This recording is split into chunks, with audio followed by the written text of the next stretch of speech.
Hello, and welcome to Knights of the Night Actual Play Podcast. This D&D adventure, The Heretic, was written and run by our DM Scott. And now, please enjoy episode 473, titled, Stirring a Pot and Getting Your Hand Burned is an Expected Outcome. Actual play begins immediately. My name is Scott. I'll be the DM of this 5e Dungeons & Dragons adventure, The Heretic. And with me tonight, starting on my right, is... I am Michael, playing Brother Byron, a human male acolyte utilizing the grave domain. I'm Tom. I'm playing Alder Rusha, a male human cleric of the life domain, and a member of the family that has long served the goddess Amira. Hi, I'm Mike, playing Marduk, a male half-orc fighter, recent graduate of the Academy, and new Fist of Amira. I am John, playing Melody, the third of the Harmony family, who are the exemplars of harmony in this region, watching over relations between the orcs and the humans. And I am a second-level mystic. I'm Thomas. I'll be playing Gabrielle de Angelis. She's a female human paladin and a holy maiden on a mission from Amira. In the moonlight, you both see movement coming out of the forest, but as soon as your reflexes start to react, you realize that it's just a group of deer. And they're just coming out to graze on some grass outside of the wood. Oh, well, I look up at Marduk and kind of nod my head towards the deer like, Venison? Yeah, I'm just saying. Venison for tomorrow. As long as we're not in a hurry or we need to stay stealthy, because once I shoot this, we're going to have to clean it. And I'm saying go for it. Maybe we'll settle down for the night and then head out tomorrow morning early. Then, if I'm within range, I'd like to try my crossbow and test out this Academy crossbow I've got. I'm going to have you make a stealth check to get closer to the deer than you currently are. What is the range of your crossbow? The crossbow's got a pretty long range. I don't have it listed here, but... crossbows are 8320 range. 8320. Okay, so to creep within 80 feet of the deer, I'd like a stealth check, please. Right now, you're at about 200 or so off the path. This will give you a chance to get within closer range so you don't have to roll with disadvantage on your attack roll. Or if you'd prefer, you can just fire from here without making a stealth check, but you'd be rolling with disadvantage. I'm going to join you, and I'm stealthing. Okay. Are you? Yeah, I'm going to stealth, such as I can, in chainmail. Brother Byron. Yes? What's the farthest you've ever been from temerity? I think by this time tomorrow we'll have gone farther than I've ever been. I think I've wandered around a little bit more than that. Ooh. Yeah, I rolled a 21 in stealth. You're awesome. Well, I tripped getting off the wagon, and I clattered, so I rolled a 3. Okay. The clatter of Marduk's chainmail definitely is not a natural sound in the night air, and definitely alerted the deer. So the first little chink of the armor, their heads went up, and then the second chink of armor, because he rolled a 3, and that's not a good roll. That's pretty bad. They start to bolt. You both can make a roll with disadvantage as they're heading back into the forest. I rolled a 14 and a 15, so 14. I rolled a 12 and a 13. The 14 struck home, so roll for damage. I rolled a 5. Okay. The crossbow bolt definitely strikes home into the flank of a decent-sized deer. It collapses for a second, then gets up and starts heading back towards. Are you taking a second shot? Because of the distance, it'll be disadvantaged, but you both can do a second shot. I mean, Marduk, you see the deer go down. 16, 18. So 16. All right. Nice. And then Marduk gives... at Ooh. 15, 21, so it's a 15. Right, so a 16 and a 15. Alder strikes it in the neck for 10 damage. What does yours do, Marduk? 4 piercing. Right, so you rolled a 3 on your damage and plus 1 for your dexterity is a total of 4. The neck shot from Alder takes it down again, and then Marduk's arrow finds its midsection. And if there was any chance of getting back up again, it's not getting back up. The night is silent again from the burst of activity of the deer going into the woods. Is there a location here where we could set up a camp?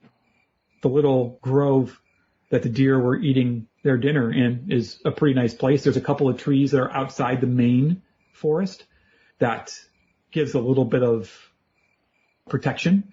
It's a relatively flat area, so you could bring the cart over and off-road it. It seems to be a pretty nice location. All right. Marduk, you want to teach me how to skin this thing? And Yep. Do I need to roll a survival, or can we just tell him? I think it's just a case where, well, what you'll do is you'll tell him how to do it while you're doing it. You know what, just for fun, let's say how much good meat you get out of it. Go ahead and make a roll, Marduk. Oh my goodness. A natural 1, actually. I failed. Well, you only failed. While you're doing it, you're kind of showing Alder how it's done. So it wasn't your best performance, and you lost some stuff because you let him try a couple times. Right. Like, okay, now go in here. And yeah, no, not quite that deep. No, that's no, you the got liver. the bile from the stomach all over the meat. What's wrong with you? Yeah, stop it. Okay, try this. So you walk him through. This was a medium-sized deer, probably in its second or third year, so it was probably pretty close to being full-grown. It was a female, and you were able to get probably, I'm going to say, 2 full meals for all 6 of you out of it. All right. 12 deer steaks, and that might be you already had your dinner for the night, but it's supposed to go good with eggs in the morning, I guess. What do you guys do to set up camp for the night? Campfire in the middle, sleeping bags around it. I mean, we don't build a tent. It's going to take too long. And we set up, at least one person to watch for a couple hours, and then we'll rotate through the night. Who's best to stay up for a while, as in don't need any of you elves? I could probably take the first watch. Shouldn't Grodor go first? He slept most of the day away. That's true enough. Grodor is willing. He realizes he kind of didn't hurt the party, but he wasn't himself today, and he wasn't contributing, and he's more than willing to take first watch. No, wait a minute. We have a hobgoblin, half-orc. Gabrielle, you're human? Yeah. Very. Brother Byron as well? Right. So 4 humans. Sometimes. Means you guys can't see in the nighttime. I got means and ways. Okay, Grodor says, I'm going to take the first watch. You guys did all the work, heavy lifting today. Sorry again for getting a little carried away last night. But, yeah, I'll handle the first watch. I've got dark vision, so I'm in good shape. Well, I don't have any special vision adjustments. Well, yeah, I was going to say. I do have experience in forests. Spent a great deal of my time when I wasn't in Temerity. I mean, it wasn't the Reverend Weald, but it was a holy forest south of here. Well, I was going to say, though, we could have Marduk take the second one, make it 2 hours each. Then the 2 people with night vision will be at the deepest part of the night. And then, Gabrielle, if you want to do it, then that's fine. And then wake me up, and that should be 8 hours. I think we're ready to go after that. Okay. Fine by me. Grodor rolled a not fantastic 8 for his 2-hour shift. Nothing much occurred besides just some general rustling in the forest of creatures moving about, but nothing dangerous or nothing to wake everyone up about. After a couple hours, he goes over to you, Marduk, and taps you on the shoulder and says, your turn. Okay, Marduk, it is your turn for watch. Yes. It is, again, a nice moonlit, cloudless night. Temperatures are in the high 60s. Just a beautiful late summer evening or night. Go ahead and make your perception check. I roll a 15, a 13 plus 2 on my perception. Okay. Again, your 2-hour shift goes without major incident. Some badgers came maybe within 100, 150 feet of your location from maybe some rain a couple days ago. There was a small indentation and they were drinking for the night and then went back into the forest. And that is all that happened during your shift. Okay. I wake up the next person in the list. Is it Mel it's Gabrielle? I think Mel actually had a trick for dark vision. She was going to go first. Is that true, Mel? Yeah. I was going to take the shift closest to the morning because that was the time with the most light available. Okay, because the humans do not have dark vision, so is like Mel doubling up with Brother Byron to help each other and give each one of them advantage, or both making separate roles, or are we just having one person handle the watch when it comes to the humans? It's fine with me. I'll do a Doubling up? shift. Yeah, Okay. that's fine. Okay, so Brother Byron and Mel, you've got a shift. It is the wee hours of the morning. Just as towards the tail end of your shift, the sun doesn't peek yet out from the horizon, but the glow does. Both can make perception checks, or one of you can help the other, and the person that's being helped gets advantage on their roll. I jumped the gun and rolled, so That's okay. You both roll separate then. Brother Byron rolled a 14. 10 plus 4. Okay. How average of you with that 10? I got a natural 20, so 24 for this perception check. Okay. The only noise that you hear during your 2-hour shift is a couple of hawks high, like a couple 100 feet up in a nest in the trees in the Reverend Weald. But other than that, nothing happens. I tap Gabrielle on the shoulder and get her up. Mel has glowing eyes as she leans over you and kind of wipes a palm on them, and they stop glowing. That's a little frightening. She also has the little light of the soul shard. Just magic. Should have known. She rolls back over and then gets ready for the watch. Tapping Alder with her big pike hammer as she gets up. Okay. God, this is not as comfortable as my bed. Not at all. As I prep for the watch, I have it's equivalent of a bandana tied around my sword, and it is very colorful. And it was what my mother used when she was in the court. It was required to have it on the sword. So you couldn't just pull your sword out in the middle of the courtroom, although she wore it for her status and where she was. So I still have it on there. And most of the time when it's a dangerous situation, I'll have it very loosely tied so I don't have to untie it. But in this case, I take it off and put it around my head as a bandana and just have the sword ready in case something happens. But it seems like this is a very peaceful place.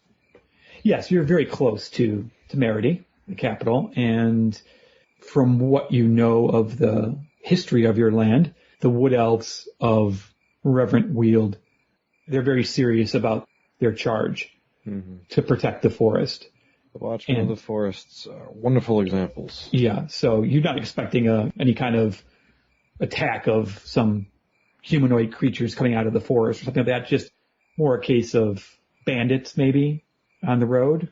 That happens occasionally, not usually this close to the capital city, but it can happen. So go ahead and make your perception checks, please, Alder and Gabrielle. How good are you? I might assist instead. I'm sorry, I'm only a 2, so I rolled a 15. I'm a grand old 0, so still would have been better. Oh, whatever, screw you, I also rolled a 15. All right, so you both are... Not usually the most attentive of people, is gotten a good 6 hours of sleep and is very attentive this morning. Excellent. The only thing that either one of you thinks you might have saw in the morning is a brief, maybe 2 to 3 seconds of movement in the forest. A humanoid-sized creature, fairly well camouflaged, moving parallel to you and then completely disappearing. Wait, it was a bear? It wasn't that big. I would bet it had to be an elf. Maybe you wanted us to see him. Just let us know we had someone watching over us. That would not be a bad thing, but I don't think they're going to follow us the entire way, escort us. No. Yeah, we should wake everybody up. It's about time. Get back on the road. And so everyone is up. And you probably spend maybe an hour, for those of you who are clerics, praying for your spells for the day. Someone, whoever is the best survivalist among you, can cook a breakfast up for everyone of the venison that you successfully hunted the night before. Can you make venison bacon? Oh, yeah. We'd asked for salt, we could cure it, but we didn't. This is the orc recipe for it. It's more like a bacon tartare than anything.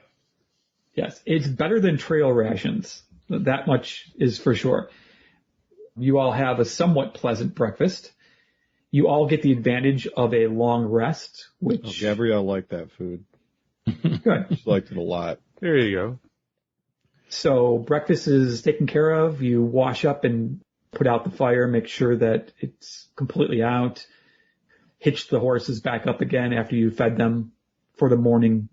We have to name them before we leave. It won't be proper. We've already gone too far.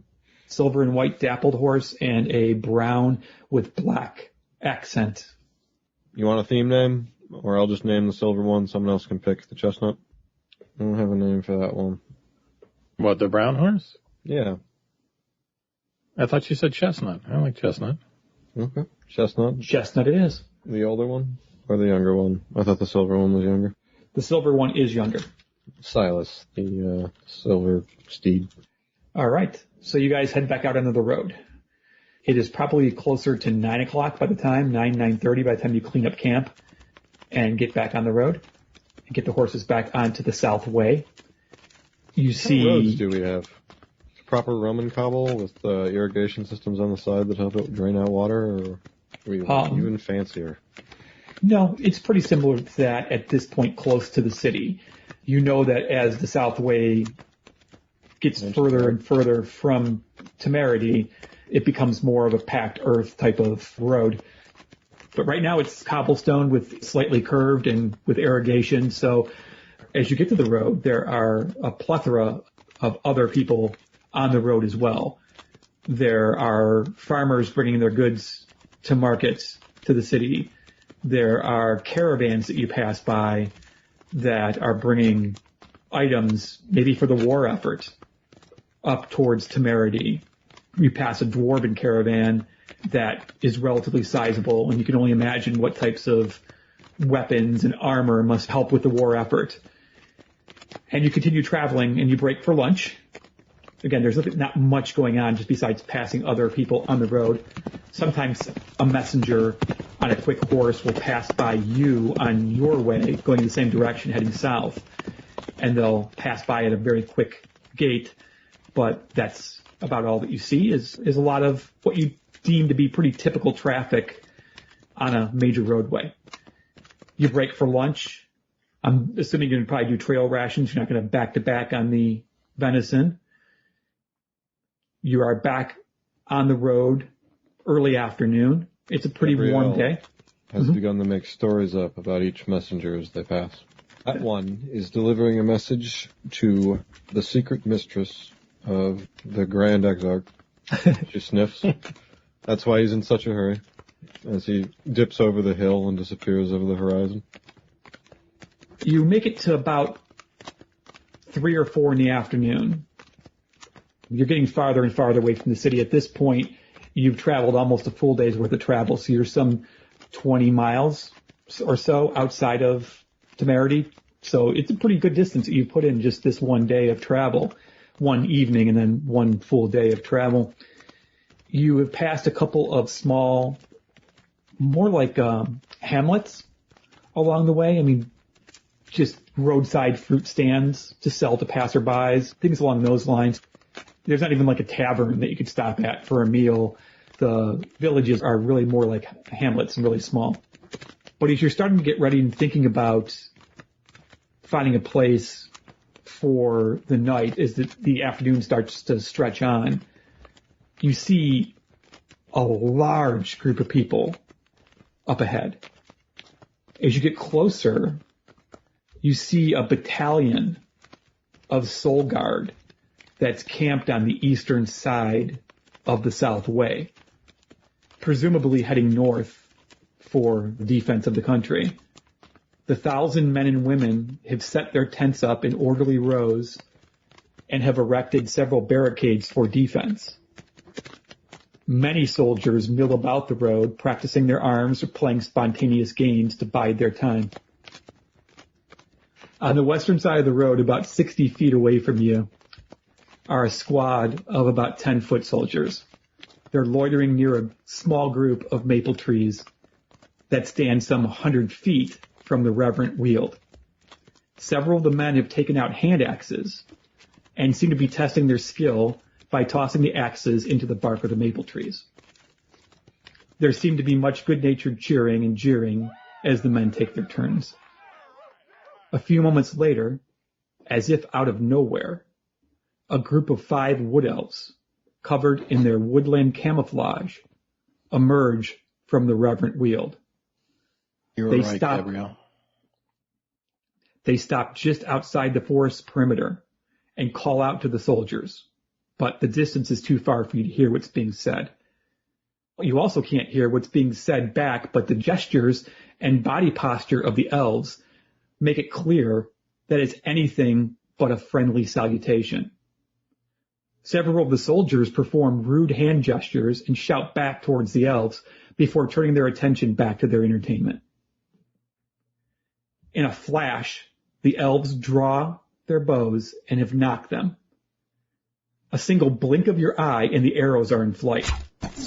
None of the soldiers are paying any heed as the arrows arc and then descend upon them. With a sigh of relief, you see that the arrows start to fall in a neat semicircle around the offending group of men. But then, in horror, you see one of the men at the end of the semicircle bend over to retrieve his axe that's resting blade deep in the grass. As he bends down, an arrow pierces his neck, and he collapses as blood spurts out of his jugular. The soldiers are stunned. What do you guys do? How far away are we from the soldiers? You need to know. You're about 60 feet from the soldiers, give or take, and it's another 100 feet from the soldiers to the Reverend Weald. This is a bad situation, but we do have orders and not a lot of time. And we should solve this quickly. Says as she stands up out of the wagon. Yeah, I was walking alongside the wagon. Why don't we all roll for initiative really quick just to get an idea of where we're moving and when we're moving. I rolled a 17. Gabrielle? Mm-hmm. So what do you do? Gabrielle hops over the front in a swift stride and then bolts out to rush to the midst of the situation to physically interact, the thing that she usually tries to do to solve a problem. What's your movement? I have 30 feet. You're halfway to the men who were throwing their axes and who are now standing stunned as one of their members is bleeding out. If anyone here speaks Elvish, get up there and help diffuse this as fast as they can. Gabrielle, what are you doing for your action? I'm going to use it to dash because there's nobody within range of me to physically interact, and her brain isn't thinking as quickly as her legs are as to how to diffuse the situation with words. So she doesn't know what she wants to say yet. She just knows that she should probably be in the middle of these two things. Okay. So she moves 60 feet total in a turn and ends up right at the edge of the group of men who are standing around. She left her pike hammer behind. She has her sword in a sheath at her waist. She has not drawn it. She does have her shield strapped to her arm. Okay. I rolled a 19 for the men, but they're stunned this first turn. It's like a surprise round. Almost they're all shocked that they have been fired upon and one of their own went down. That takes us to Alder. I'm just doing a normal movement of 30 feet. That's my normal speed. So I'm halfway to them. As a bonus action, I can cast Healing Word, in which I rolled 5 to heal the individual who'd been shot in the neck, hopefully preventing him from dying. And then I tell them to stand down, and I unfortunately rolled a 2, plus my charisma and proficiency in persuasion. It's still only 6. Well, it's a tense situation and it's a hot situation, so it's not unexpected that your words might fail to calm them right off the bat. That's not a strange thing to have happen. That takes us to Marduk at 9. I follow Alder. I'm not dashing either. However, I am bringing forth my spear, and I shout that those were warning shots that went wrong. Do not escalate. Okay, that sounds like persuasion, more so than intimidation. Somebody go ahead and have you make a persuasion roll, please. Oh, Jesus. You rolled a net. Attack! Attack them! Well, I might They're have said it. filthy elves. Listen, I might have said it in Orcish in my urgency, so That's exactly what you did. It doesn't translate as clearly. You reverted to Orcish, thinking that you're speaking in Common, and yes. It's a lovely language, but it lacks a certain context that maybe Right. attack and peace all kind of sound the same. All Orcish words sound like attack. You're very handsome. You want to throw hands? Mel and Byron, who wants to go first, you or Byron? If Byron's got a plan, he can start off. Yeah, I'm just going to start jogging up there, do my move of 30. I'll have my light crossbow out, but when I get to the man who got hit with the arrow, I hope to be able to stabilize him with medicine. You do see that Alder casts a healing spell, and that probably, based on your experience and your training, stabilized him, because it healed. Even healing one damage will stabilize someone from death. So you do your movement, but you still have an action if you want one. Yeah, I'll do the extra 30 feet and I guess I'm getting to the guy who was hit. That sounds good. That takes us to Mel. Everyone run past Melody while she's reading. She looks around, puts the book down, and sighs. I guess I gotta stop the horses. Because they'll just keep going if I jump off. I think I'll try to speed the horses up a bit. Not in like a battle charge kind of way, but toward the wood elves. Seems like nobody's tried to approach them yet. Okay. Go ahead and make an animal handling to take them up to a canter. I change gears. You do. I have rolled an 18. And the road does take you in the direction of, well, to some extent it does, but you're going to, if you really want to start approaching the elves, you're going to have to head off the road and head west. I think I'm prepared to do that. That's where the forest is. Okay. So I'm going to use the same animal handling skill check there of 18 for getting them to increase their speed and then holding things together when you go off-roading a bit into the grass. Because it's relatively flat terrain still here at this point. Okay, that's the end of everyone's turn. The next turn, the soldiers go. 3 or 4 of them rush towards their friend who has fallen. One of them looks around and starts dashing towards the south way, towards the road. And past that, you see the army camp, the battalion, which is 1,000 warriors, running in that direction, seemingly at top speed.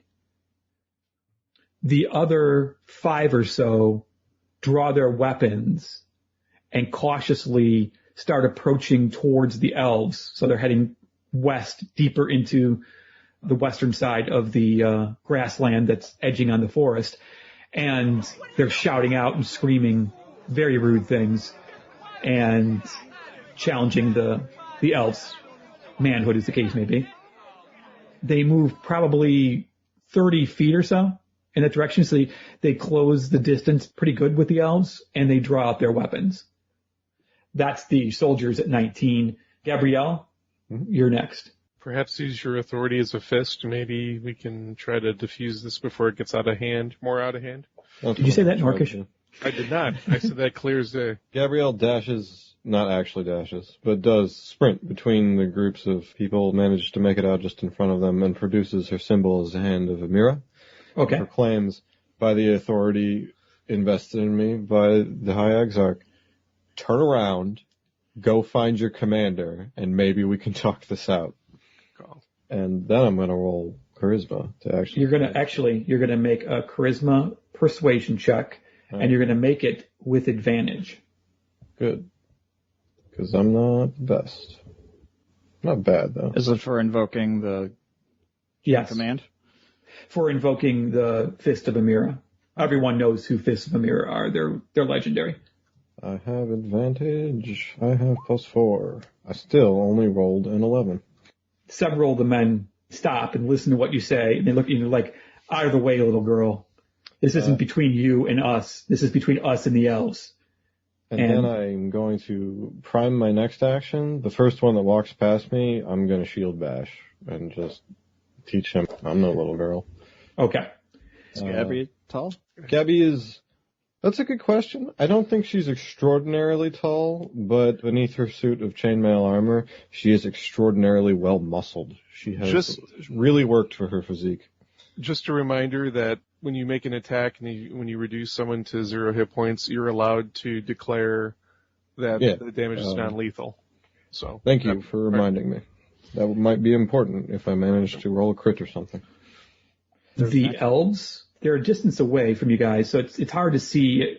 It looks like they might be talking amongst themselves. You need a perception check to know exactly what's going on with them. But their bows are where they were before. They're at their sides. And they have not knocked them. They're just staring towards the soldiers, holding their ground. They're seemingly almost not responding to what the soldiers are doing. Okay. It's personally very much what I'd expect from them. They did something they think is very legal. Alder. I am growling as I run past him. We are the Fist of Amira. Stand down. And I'm holding both of my hands up above my head, and both of them are empty, and I'm facing the elves, not the men. But you were talking to the men. But I was definitely talking to the men. Right. Okay. I was saying it in a low, right. That's what I thought. Tone, but I'm facing the elves, and I will be talking to them next turn. And I rolled an 18 persuasion. Your words seem to shake them out of whatever bloodlust that they were in. They're very upset. They're very angry.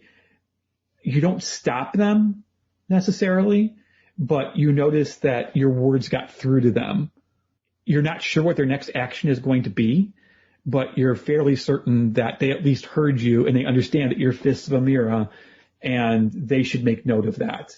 Now, will it be enough to overcome their anger? That will be the question that happens next turn. Marduk. I'm going to try to follow up on what Alder just did, and I'm going to adopt the tone of our academy drill sergeants, and in my most intimidating voice, I'm going to, just like a Marine drill instructor, I'm going to give them the command to stand at attention in a guard and await their commanders, but I'm barking it and trying to be as intimidating as possible, like the drill sergeant from the academy. But they're soldiers, so it's a little tougher to intimidate them than it is to persuade them. Which is why I was trying to get that. Remember when you were in boot camp? Right. Go ahead and make your roll with advantage.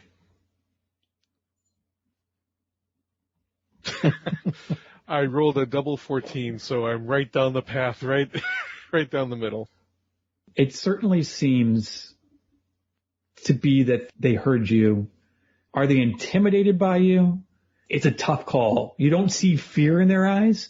I mean, there's 3 of you standing in the way between them and the elves at this point. By the way, for what it's worth, where Alder was facing the elves, I'm facing our soldiers. Gotcha. Okay. And it is now Byron's turn.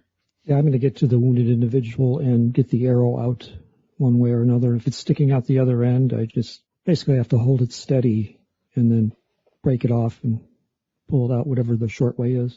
Yeah, about 3 of his compatriots are over the top of him right now, crowding him, doing everything you don't want to have done when someone is wounded and needs aid. They're touching him, they're moving him, they're jostling the wound, they're doing everything wrong, and you just got there. You're about 5 feet away from him, but you're blocked by the men that have hovered around him. What do you do in that particular instance? I kind of yell, I'm a medic, get out of the way. Okay. You make a persuasion check with advantage. Medic being the key word there. I rolled a 16. They don't leave his side as much as you would like, but they do part away from his head area where you could get in there and do what you need to have done. So what do you do? The medicine skill stabilizes him, which means I've got to get the arrow out and Right. put some kind of pressure on the wound. Go ahead and make a medicine check, please. I rolled a 13. You are able to extract the arrow from his neck, which was actually a little bit more dangerous because it did enter his jugular, but you had some cloth and gauze to put over the wound immediately, and you taped over it to hold it into place. And he is, at this point, in much better shape than he was with the arrow sticking out of his neck. Okay. And that takes us to Mel. Didn't really cover how far the wagon got. This first turn, going from a walk to a canter, you're able to take them about the same as a dash action, about 60 feet. So another turn and you will be to the elves of that. All right. Well, I can't go into the woods. This would destroy the cart. I am going to slow them down while approaching, and mostly making sure the wagon obscures these folk, the wood elves here, from the rest of the battalion. Okay. And, that's a whole action. I don't think I'll have words after that. You can make a perception check. Okay. Because you're watching the elves pretty much the entire time you're coming down upon them. That did not go so good. You were really focused, worried about these horses. You were much more focused on the horses and getting the cart in place. You weren't able to really discern anything, but you are now beyond even where Gabrielle, Alder, and Marduk are. You're even further along towards the elves at this point with the cart. Do I need to do another animal handling to slow it down? Well, you are changing speeds. Go ahead and make one. Maybe this can go a little bit in the way of making sure they understand I'm not trying to run them down as well. Mm-hmm. I don't have inspiration or anything, so here goes. Hey, who needs it? I rolled a 19, plus 4 is 23. You absolutely made it very clear that you are trying to aid the elves as opposed to run them down or cause problems. So they're very aware of the fact that you're no threat to them whatsoever. And that takes us back to the soldiers. There's still shouts past you. Some of them are arguing with you. You might be Fists of Amira, but you're not the charge of this battalion or of our army group. They just shot one of us. They deserve to pay for that. And they're arguing back with you on making their own persuasion checks, which are falling on deaf ears with you guys, of course. But they're holding their ground. They're moving forward a bit, but they're not doing a full 30-foot forward movement. It's more like 5 or 10 feet, getting closer to you, still having their weapons out and angrily pointing them at the elves. The 3 that are closest to Brother Byron, they're like, thank you. Oh, thank you. Like, they're really worried and very appreciative of the fact that you got the arrow out of his neck and you're able to put the bandage on and get him so he's not bleeding any longer. And as you're doing that, his eyes start to blink open and he looks very groggy and very out of it, but he's like, what happened? That's what he does on his turn. That takes us to Gabrielle at 17. Does anybody speak Elvish on our team? That's a great question. Yes, I do. That's cool, and I think I would probably know that, but also know that you're too busy doing other things to rectify that. Mel, you can understand other languages, right? There's a thumb over the side of the carriage. Talk to the elves when you get a chance. I'm going to try to convince these guys to be reasonable. And then I take a step forward and flash the symbol one more time, the fist, and I say, if you want to make this right, get your commander, and we'll talk to him, and we'll talk to the elves and arbitrate. But you can't just get justice. While you were out here messing with trees right next to a wood elven sanctuary, stirring a pot and then getting your hand burned is an expected outcome. And I'm sure if their commander knew about it, they wouldn't have let that happen. Go ahead and make a persuasion check, please. with advantage. Okay.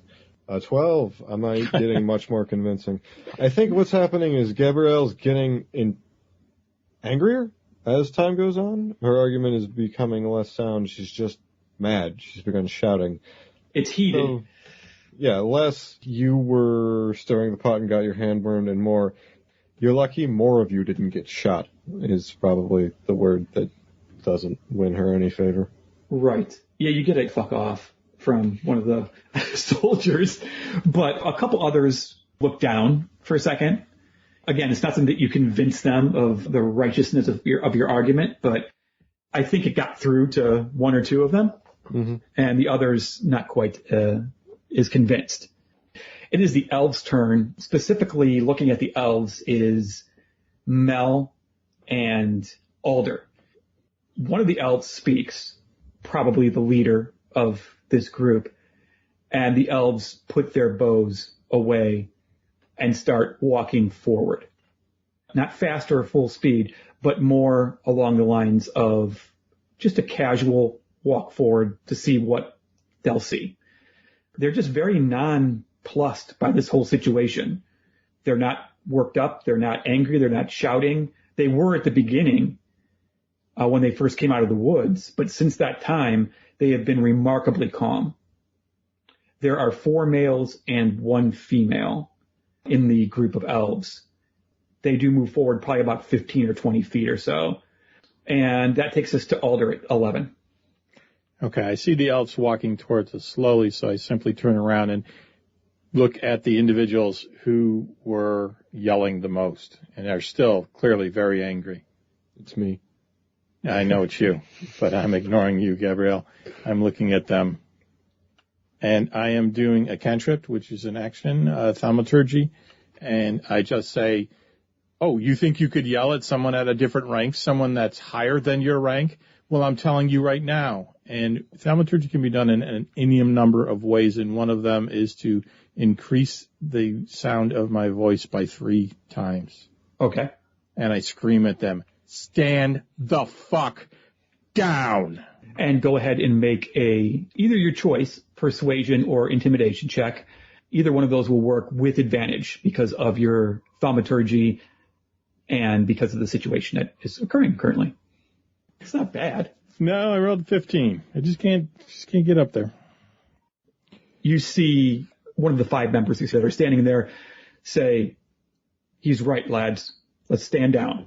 And he sheathes his weapon, and the others, some of them more grudgingly than others, they all sheathe their weapons and start walking back towards their fallen comrade. They're like, let's check on Argus. Let's make sure he's all right. And they start walking back towards their fallen compatriot. That takes us to Marduk at 9. I didn't know you could do that with your voice. Oh, you can see what I can do with my eyes. It's a cantrip. I can make them on fire. Watch. Trying to follow Alder and Gabrielle's lead, I am going to maintain my vigilance on the soldiers who are turning back to go check on their comrade. I'm going to stand down myself as the elves approach. That takes us to Byron. Brother Byron, do you have anything you're doing now that you've stabilized Argus? Yes, I'm going to face the men and stand up, and I'm going to I hate to use the same thing as with the booming voice, but that's what I'm doing. Okay. But I'm being more, I'm not yelling, almost whispering, but loudly, so everybody can hear. And I said, this was an accident. Look at the pattern of the arrows. And I point my arms in each direction at the next closest arrow to me to kind of indicate that he walked right into it. Okay. Yeah, no one's talked about that yet, so good job. And I'm going to say advantage on your persuasion check. Are they like perfect silhouettes of people, except for the bit where he leaned over? It's a semicircle. Oh, okay. So they were all like grouped together, and the arrows kind of went right around them in a semicircle, but he was the last one on the end and bent down to pick up his axe. And when he moved forward like that, he put himself right in the way of where the arrow was going to drop and fall. So it was still very demonstrably. Yeah. A military person of any training is going to realize that the elves didn't all miss in a perfect pattern. They were firing a warning shot. And I think with Byron's explanation and pointing it out, and with his thaumaturgy, I think if he rolls well, they'll truly get it. Okay. Hey, rolled an 18. Nice.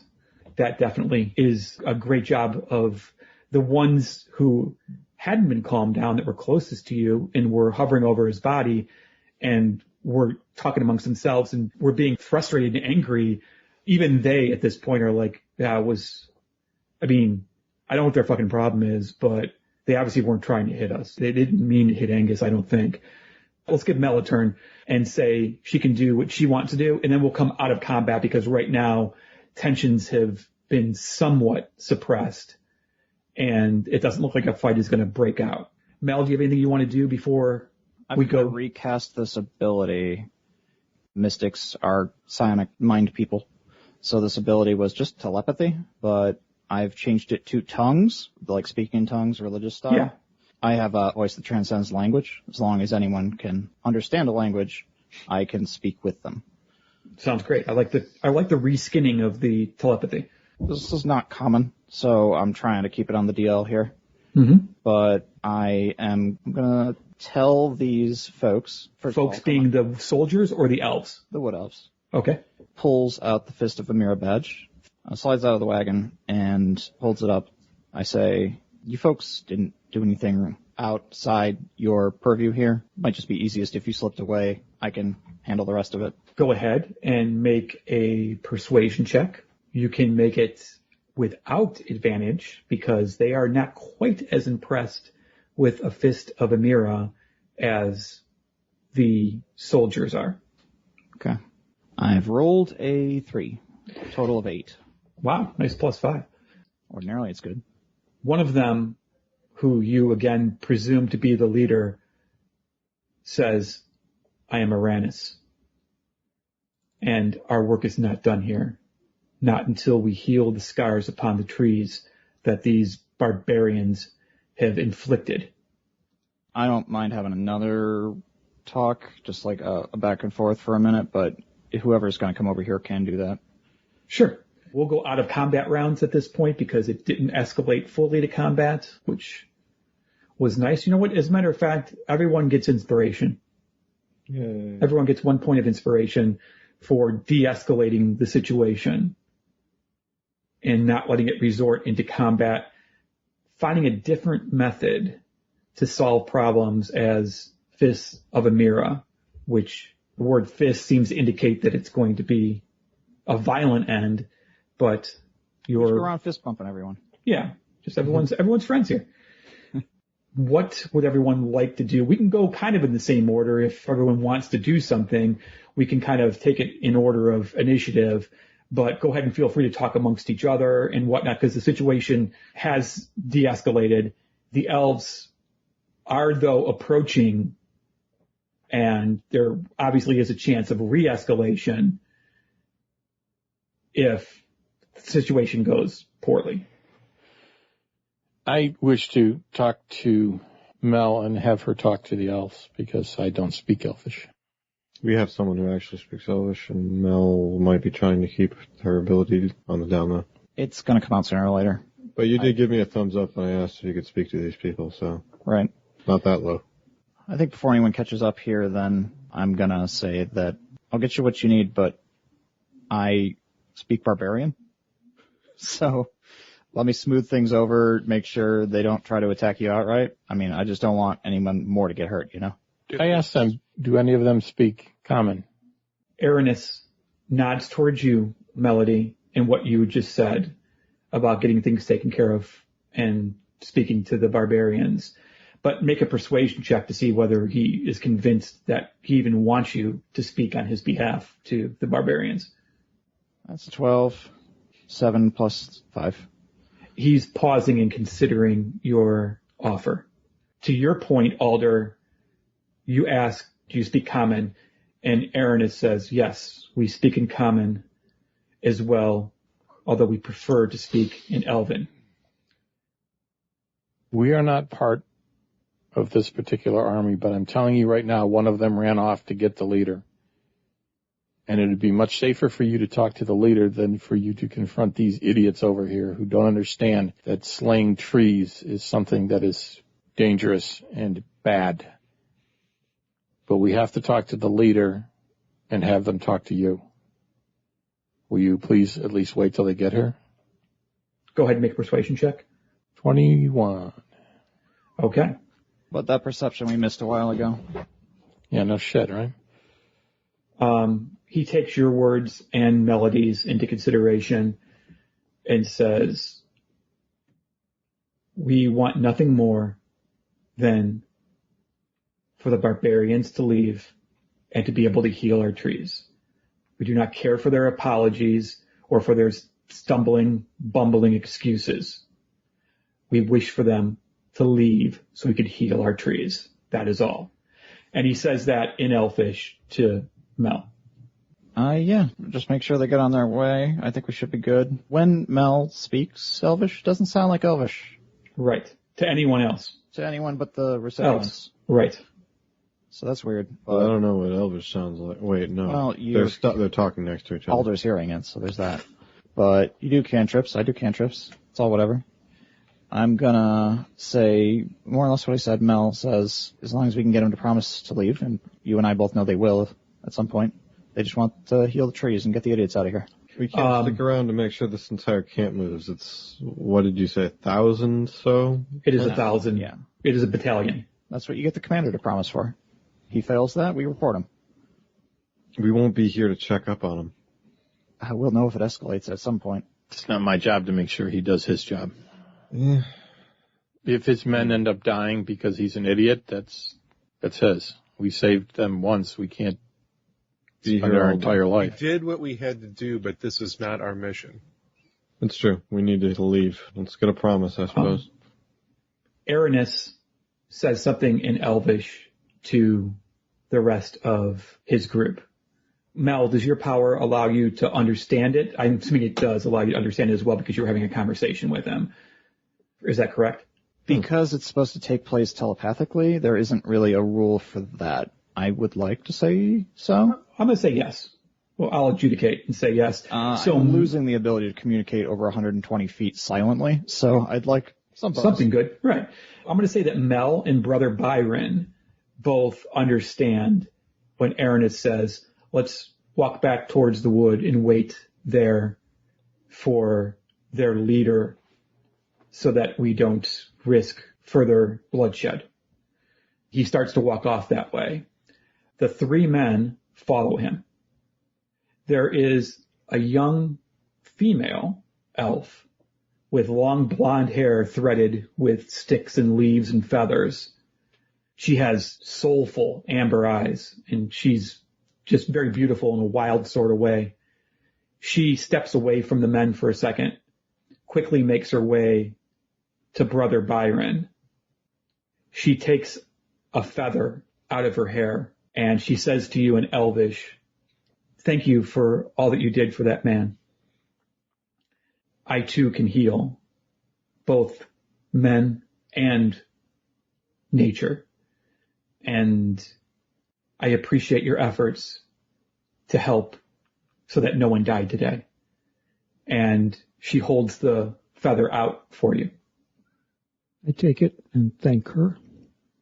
Okay. She smiles and then heads back quickly to the men who are walking away and catches up with them.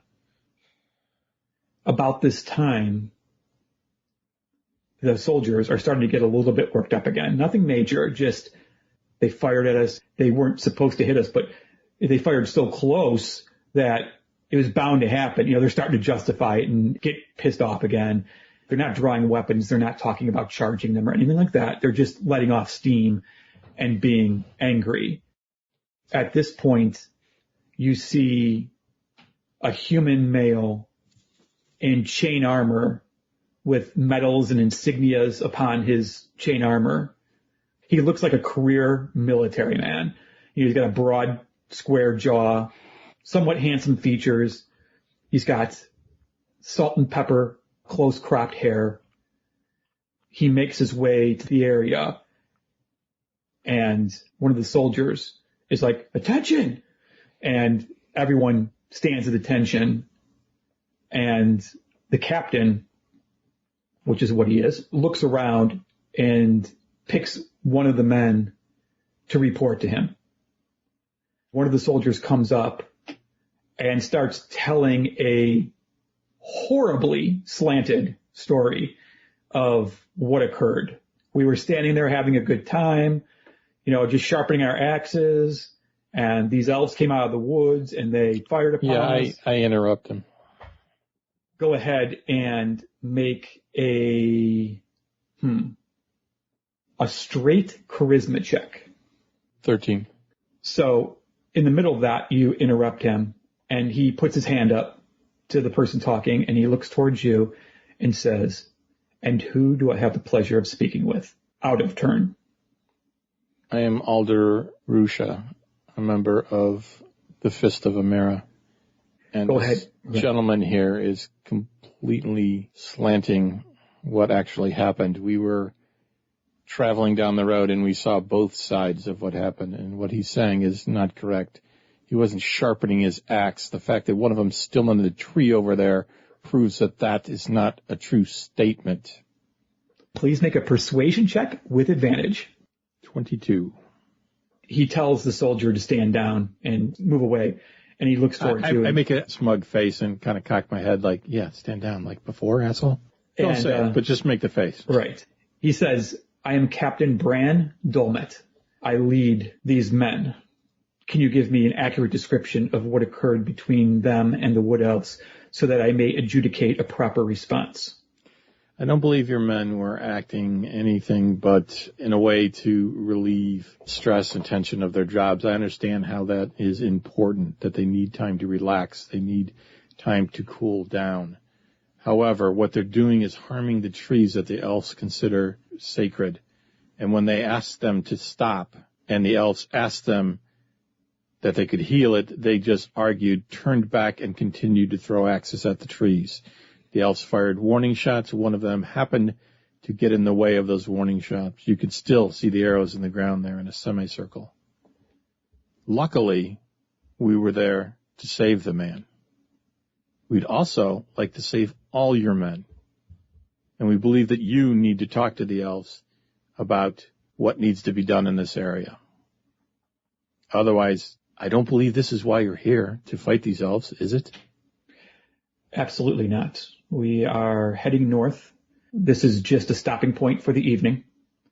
We're decamping, and then we will head out again in the morning.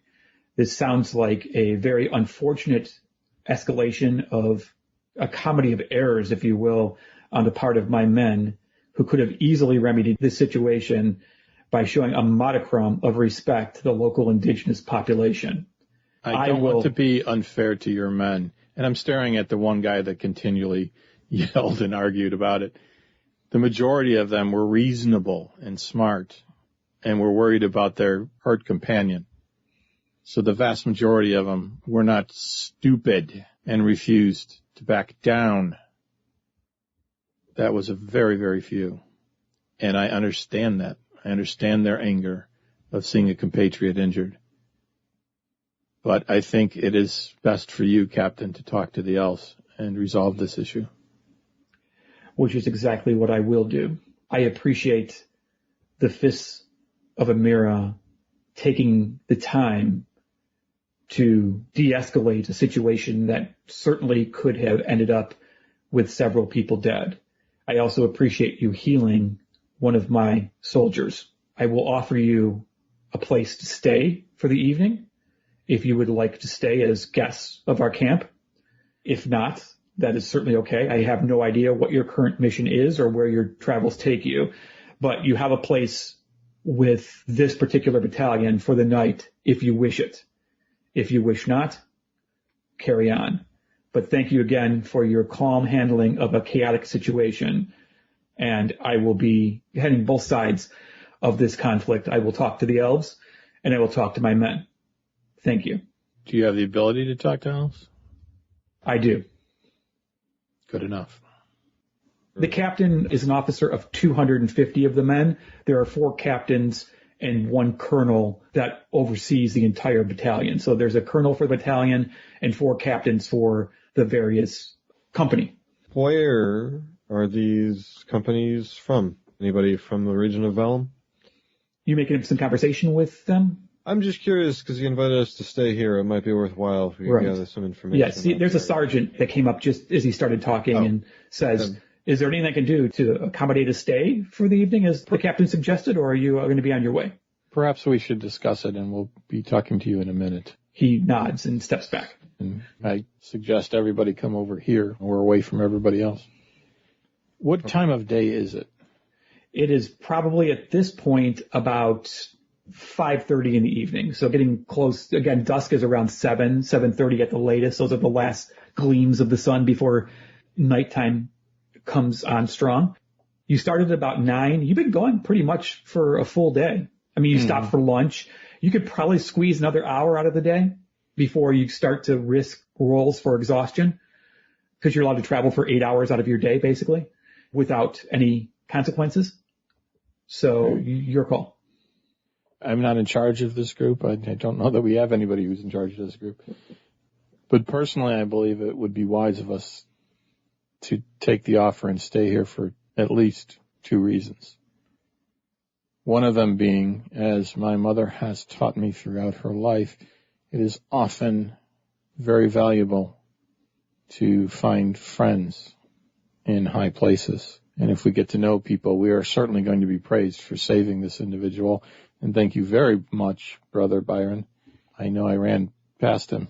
Had you not been there, he might have died. Everybody did their piece. It was well done. But I think the people, the high officers in this battalion may be happy to talk to us, and we can make friends tonight that in our future might not be a bad thing. But I also think it's beneficial that when we wake up in the morning, we just start going again. We don't have to break up camp. So it's an advantage, in my opinion. Does save us some time.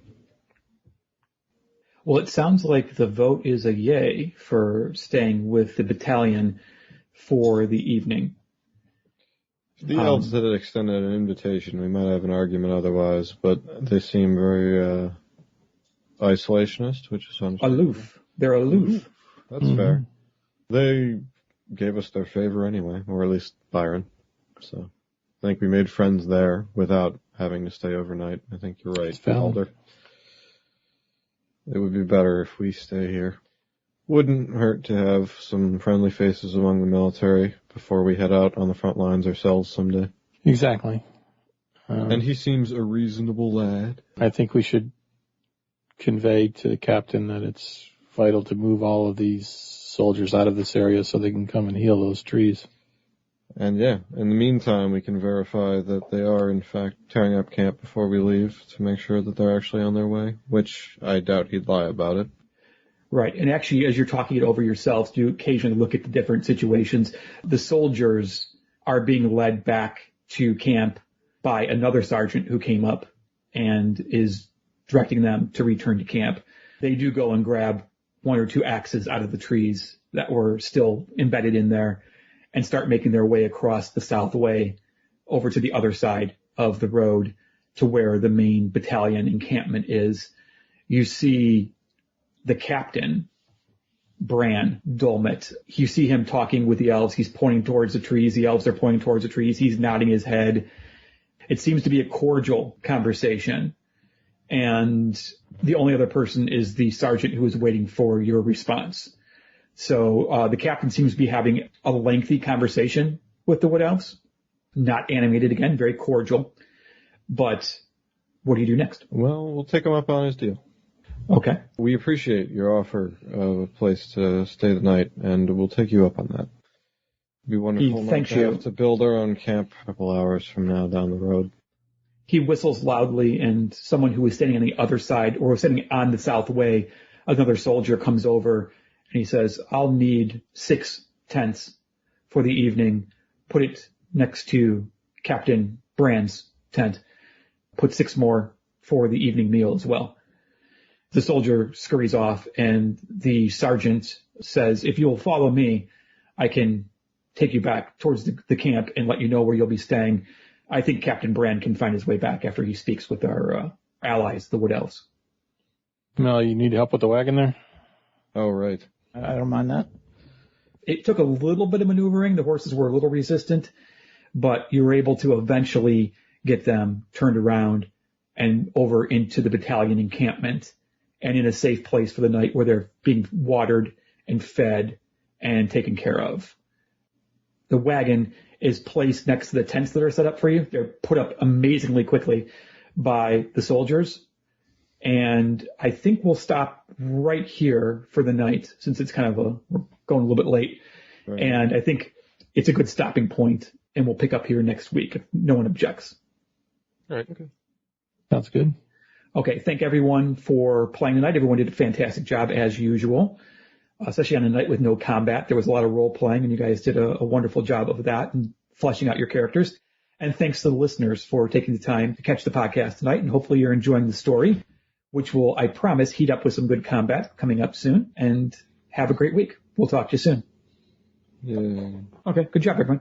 Yeah, those nights with no combat, it's always a little bit tricky because you hope it's not too slow, but at the same time, you had to get you out of the city, so you got some logistics there to jump through to get you out of the city. And I thought it was great. Oh, Yeah. thanks. I thought a it was bit of everything except battle. Yeah, well, I was. We had combat with those deers. We got it.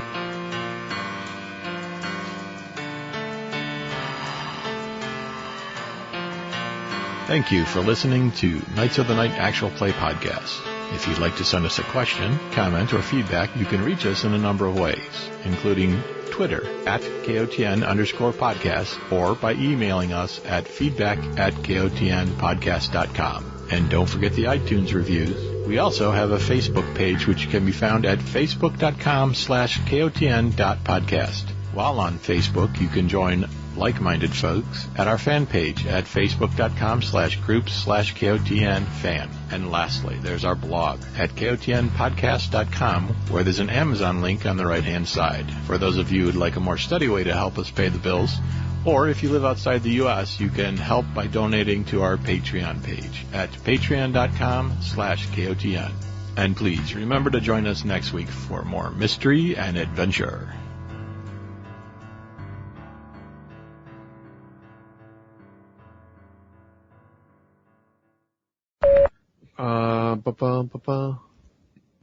Are we going to keep track of the crossbow bolts?